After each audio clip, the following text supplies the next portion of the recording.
यह एक विचित्र तथ्य है कि कर्नल टॉड ने राजपूतों के विवाह के नियमों एवं समारोह के विषय में बहुत कम लिखा है। श्रीमान एस किले के अनुसार यद्यपि 1 वर्ष में कम अवस्था वाले बच्चों के नर बच्चों की आबादी अधिक है, लेकिन वह संख्या इतनी अधिक नहीं है कि स्त्री बच्चों की हत्या की आशंका उत्पन्न हो। दुख का विषय यह है कि 10 से 14 वर्ष के वयक्रम के लड़कों की अपेक्षा बहुत अधिक संख्या लड़कियां विवाहित है।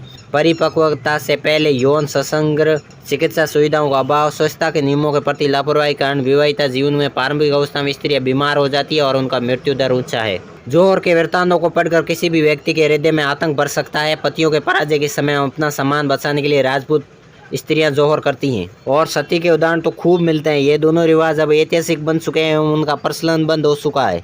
लेकिन सन 1879 ईस्वी में जनरल हॉर्वे ने बीकानेर महल में कम से कम 37 विधवाओं के हद से न देखे हैं जो मृत स्वामियों के साथ चिता पर चढ़ चुकी थी। प्रस्तुत इतिहास में राजपूताना की सामंती प्रथा या जागीरदारी प्रथा को विस्तार के साथ प्रस्तुत किया गया है। टॉड ने निश्चय ही हेनरी हलाम लिखित पुस्तक view of the state of Europe during the middle edges को कर्नल टॉड के इस्तीफा देने के 4 वर्ष पहले 1818 ईस्वी में प्रकाशित हुई थी, जिसे वो पढ़कर प्रभावित हुए थे। हलाम ने सव्य सावधानी बरतते हुए लिखा है कि हमें ऊपर से प्रतीत होने वाले सादृश्यों से बहुत सावधानी बरतनी चाहिए, क्योंकि गहराई से अध्ययन करते ही उन सादृश्यों का लोप हो जाता है। कर्नल टॉड इस सावधानी को बरतने में लापरवाही कर गए। हलाम ने स्वीकार किया कि सामंती जागीरदारी प्रथा का मूल स्रोत अभी पूर्ण रूपेण स्पष्ट नहीं है। संभवतः रक्षा की अभिलाषा से उनकी उत्पत्ति हुई हो, जिसे राजपूत रखवाली कहते हैं, लेकिन अंतोतगतवा रोम का व्यक्तिगत कानून प्राइवेट लॉ इसका आधार प्रतीत होता है, जो सर्स के धार्मिक आधार पर दान देने की प्रवृत्ति के आगे विकसित हुई है। इसके अंतिम प्रारूप में एक विकास परंपरा का बोध होता है, जिसका प्रारंभ गॉल फ्रांस के फ्रैंकिश विजेताओं से हुआ है। कुछ भी हो, इसका मूल उद्भव यूरोप में हुआ। संसार विभिन्न भागों में जातीय संस्थाओं से प्रभावित होकर यह अनेक राजनीतिक, सामाजिक, आर्थिक प्रारूपों में विकसित हुआ। इसलिए जैसा कि टॉड ने किया, राजपूतों की सामंती प्रथा एवं मध्यकालीन यूरोप की सामंती प्रथाओं को सादृश्यों को ढूंढ निकालना असंभव नहीं है। उदाहरण जब्ती, एस हस्तांतरण का जुर्माना, फाइन ऑफ एलिमेशन, सहायता अनुदान, रिलीफ एड्स, संरक्षण, वार्डशिप, विवाह आदि से संबंधित प्रथाएं सादृश्य प्रदर्शित करती हैं।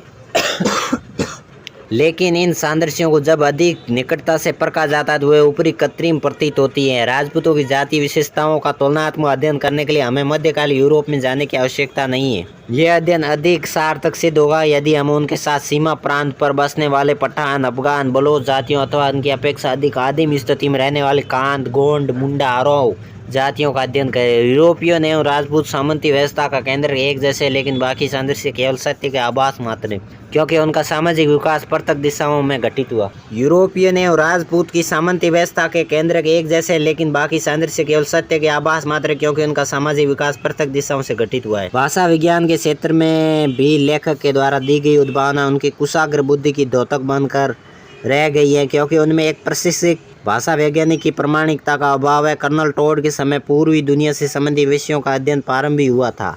उनको प्रोत्साहन देने का कार्य सर डब्ल्यू जॉन जैसे महापुरुष कर रहे थे।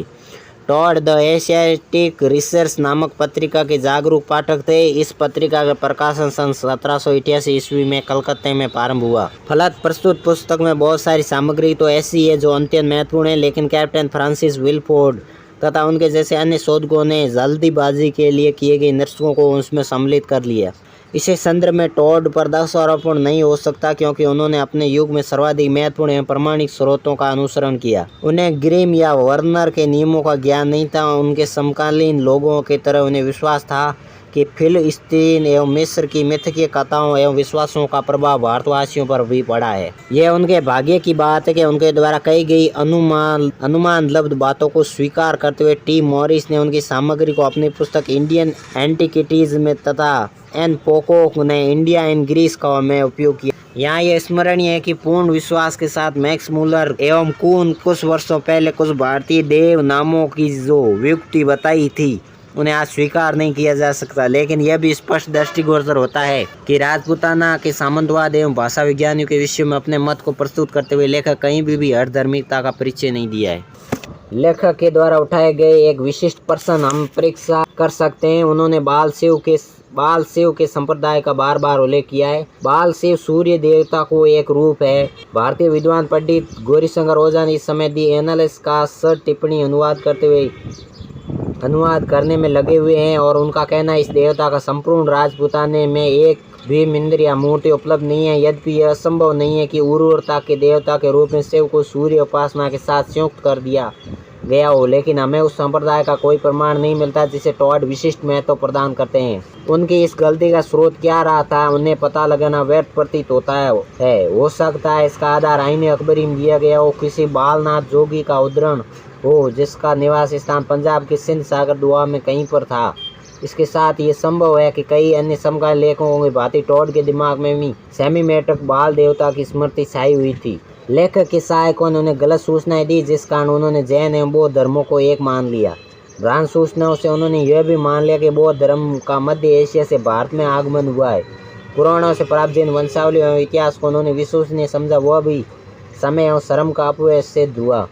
वर्तमान श्रीमान पोर्जिटर ने अपनी पांडित्यपूर्ण कृति में यह स्पष्ट किया है कि टॉड द्वारा उपयुक्त सामग्री की विश्वसनीयता पर कितनी संभावना है, लेकिन उपयुक्त प्रश्न प्रस्तुत कृति के वास्तविक महत्व का उच्छेदन नहीं करते।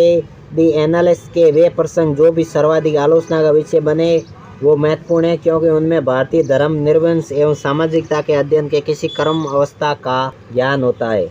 उन्हें पढ़ते हुए लेखक की शोध के प्रति उत्साह परिश्रम को देखकर पाठक का मन आनंद एवं प्रशंसा की अनुभूति पाए बिना रह नहीं सकता। वे प्रथम व्यक्ति थे जिन्हें किसानों एवं ब्राह्मणों के विश्वास के अंतर को वास्तविकता अनुसंधान का विषय बनाया। इसी विषय के अध्ययन से आज हिंदू धर्म के सिद्धांतों में क्रांति की स्थिति उत्पन्न कर दी है।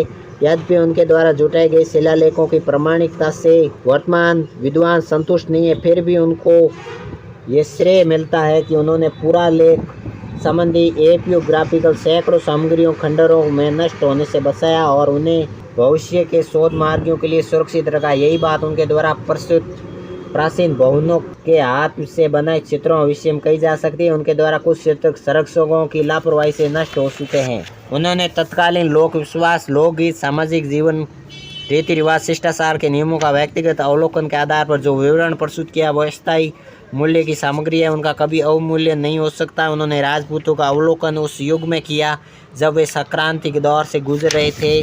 उनके देशों की दुर्बलता के कारण बाकी समाज से कटे हुए थे। वे हिंदुओं के प्राचीन विश्वास, उनकी संस्थाओं और रीति रिवाजों के अंतिम संरक्षक थे। इस्लामी हमलों की बाढ़ के दौर में यदि उनका संरक्षण नहीं मिलता तो हिंदू संस्कृति के अध्ययन के लिए आवश्यक सभी सामग्रियां नष्ट हो चुकी होती। इनके राज्यों में छाई हुई अव्यवस्था एवं उपद्रव की स्थिति अंतोगतवा उनके विनाश को टालने के लिए यह आवश्यक हो गया कि सर्वोच्च ब्रिटिश सत्ता के साथ उनके निकटतम संबंध कायम हो। इस नए संबंध को कायम करने के लिए यह आवश्यक था कि वे नई जिम्मेदारी एवं कर्तव्यों को ग्रहण करें और अपनी सरकार के पुराने ढर्रे का नवीन आवश्यकताओं से तालमेल बिठाए। रेलवे और डाकखाने की शुरुआत से आवागमन के प्राचीन माध्यम कारवा गायब हो गए। व्यापार के अभूतपूर्व वृद्धि हुई, इसके साथ ही नवीन आवश्यकताएं सामने आई और ब्रिटिश साम्राज्य जोड़ने के कारण विकास की संभावना बढ़ी और राजपूतों की विच्छिन्नता का भी अंत हो गया। कुछ लोगों के लिए ये पश्चाताप का विषय भी हो सकता है कि उन राजाओं का व्यक्तिगत शासन समाप्त हो गया जिनके साथ ही उनकी प्रजा का स्वामी धर्म के माध्यम से बहुत गहरा गठबंधन हुआ करता था और राजा एवं प्रजा दोनों दूसरों पर एक दूसरे के विश्वास के सूत्र में बंधे होते थे। लेकिन जो परिवर्तन घट गया वो सामयिक स्थिति में स्वाभाविक परिणाम के रूप में उनसे टाला नहीं जा सकता। इसके परिणाम स्वरूप हम बीकानेर की उस उक्ति को स्मरण कर सकते हैं जिन्होंने 1917 में इंपीरियल कॉन्फ्रेंस में बुलाए जाने पर कही थी। उन्होंने कहा था कि मेरे अपने राज्य में मैंने कुछ वर्ष पहले जनप्रतिनिधियों की सभा असेंबली का उद्घाटन किया था। अब उस शासन को सुने हुए एवं मनोनीत किए हुए दोनों प्रकार के सदस्य हैं। उनकी वैधानिक शक्तियों को ब्रिटिश सरकार द्वारा सन 1909 में पारित किए गए सुधारों के अनुसार निर्धारित किया गया है। बजट के मामले में उनकी भी वही अधिकार है जो 1893 से 1909 के दौरान लॉकडाउन सुधारों के द्वारा प्रांतीय एवं सुप्रीम लेजिस्लेटर्स को सौंपे गए थे। जिस समय मैंने प्रतिनिधि सभा के निर्माण की घोषणा की उस समय मैंने कहा था कि प्रतिनिधि सभा द्वारा अच्छी योग्यता का प्रदर्शन होने पर उसके अधिकार बढ़ा दिए जाएंगे। इसके अनुसार प्रथम 3 वर्षों के अंत होने पर जब नए चुनाव हो गए तो नवीन प्रतिनिधि सभा के अधिकारियों का रिवीजन किया जाएगा, उन्हें बढ़ाया जाएगा ताकि जनता अधिक आज़ादी मिले, अनावश्यक गतिरोध समाप्त हो सके। अब ये देखने की बात है कि नीति कहाँ तक सफल हो पाई है। यह एक सुखद आश्चर्य की बात ही रही है कि जब संक्रांति काल अपनी घोर उथल पुथल की स्थिति से गुजर रहा था उसी समय कर्नल टोड जैसे सुयोग्य एवं सहानुभूति संपन्न व्यक्ति राजपूतों की सहायता करने पहुंचे। उन्होंने उनके प्राचीन अभिलेखों की सूक्ष्म जांच की एवं राजपूतों की प्राचीन व्यवस्था को कायम कराने में अपना पूर्ण सहयोग प्रदान किया। सभी एक योग्य सैनिक एवं खिलाड़ी होने के नाते कर्नल टोड ने राजपूतों के जीवन की शौर्य एवं रोमांस के भरपूर पक्ष को विशिष्ट रूप से सराहा और उन्होंने उनके पौरुष पराक्रम प्रतिबिंबित करने वाली घटनाओं विशिष्ट रुचि के साथ लिखा। यहाँ की स्त्रियों में आत्म बलिदान, चित्तौड़ की घेराबंदी का दुखान, राणा सांगा, प्रताप सिंह, दुर्गादास राठौर द्वारा झेला गया दुर्दांत संघर्ष आदि इतिहास को लेकर बड़ी तन्मयता से व्यक्त किया गया और ऐसे स्थलों पर टोड सर्वश्रेष्ठ कृतित्व का परिचय प्रदान करते हैं। पुस्तक में इन स्थलों को पढ़कर पाठक प्रशंसा किए बिना नहीं रह सकता। इस प्रकार प्रशंसनीय प्रसंगों में से वह स्थल जहाँ शक्तावतों एवं चुंडावतों ने उटाला पर हमला किया, सुजा नामक शेर का वर्णन, कृष्ण कुमारी, गोनार की रानी, कनौज की सहयोगिता का दुखांत इतिहास, गूंगा स्वान, आलू हाड़ा की शौर्य इतिहास का उल्लेखनीय। इनमें से कई कथाओं में राजपूतों स्वामी भक्ति, उनका शौर्य, आत्म सम्मान की रक्षा के लिए प्राणों की परवाह न करना आदि प्रवृत्तियों की बड़ी कुशलता से प्रदर्शन हुआ है।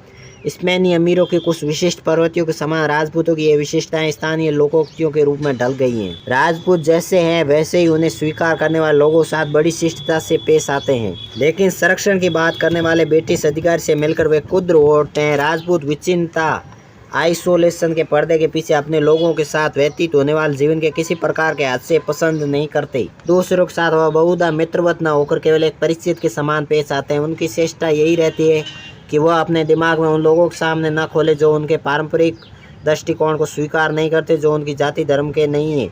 जब वह किसी यूरोपीय अधिकारी से औपचारिक रूप से मिलने जाते हैं तो उस समय उसका वार्तालाप पारंपरिक शिष्टाचार तक सीमित रहता है और वह फिर मौसम और फसलों के बारे में बातचीत करता है। इस प्रकार की कठिनाइयों से मित्रवत और विश्व संबंध कायम होने में रुकावट पैदा होती है। एक युवा अधिकारी को चाहिए कि वह इस पुस्तक में वर्णित रीतियों को अपनाए, लेकिन उसकी बुद्धिमत्ता इस बात में होगी कि वह कर्नल टोड की तरह खुलेआम किसी का पक्षपात न करे। यद्यपि कर्नल टोड यह के किसान एवं राजा के सामंतों के अपूर्व स्नेह मिला और ऐसा कि जनाना की महिलाएं भी अत्यंत स्नेह से उनका ध्यान रखती थी। वे अत्यंत दया और सहानुभूति के साथ सभी से बात करते थे। दूसरे के दुखों को वे अत्यंत धैर्य के साथ सुनते थे, चाहे वह व्यक्ति हो या किसी सामाजिक वर्ग का प्रतिनिधि रहा हो।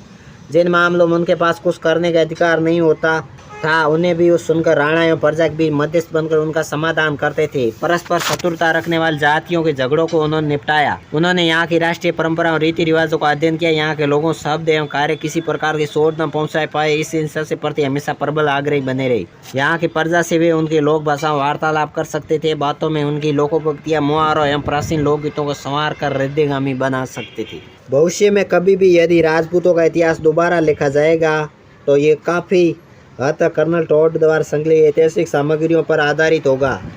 यद्यपि नवीन शोध मूलक सामग्री का भी उसमें पूर्ण योगदान रहेगा। पिछली शताब्दी का इतिहास अब तब तक नहीं लिखा जा सकता जब तक कि वर्तमान प्रशासन उन रिपोर्टों का अध्ययन न किया जा सके। उन्हें इस समय विश्वसनीय और गुप्त समझा जाता है। कलकत्ता और लंदन में प्रलेखाकार सभी विद्यार्थियों के लिए खुले हुए हैं। स्वयं राजपूतों के लिए, उन भारतीयों के लिए जो अपने देश का इतिहास जानने में रुचि रखते हैं, इस कृति के मूल्य एवं दीर्घ काल तक बना रहेगा।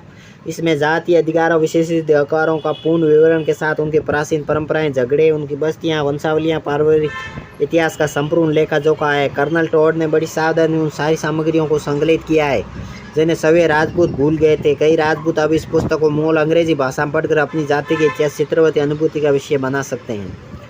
उनका वो प्राचीन रूप अब तेजी से लुप्त होता जा रहा है। पुस्तक में रुचि कम नहीं होगी, कारण राजपूती चरित्र के प्रति टोड सदैव एक गहन प्रशंसा का भाव रखते हैं। यद्यपि उनके दोस्तों को भी वे अनदेखा नहीं करते, जो भी राजपूतों के लिए संतोष का आनंद विषय होगा कि एक ब्रिटिश अधिकारी ने अनेक भारतीय जातियों में केवल उन्हीं की जाति के एक विशद इतिहास लिखने के लिए चुना और कठोर परिश्रम से पूरा किया। ये विलियम क्रूक CIE द्वारा लिखित प्रस्तावना है। धन्यवाद।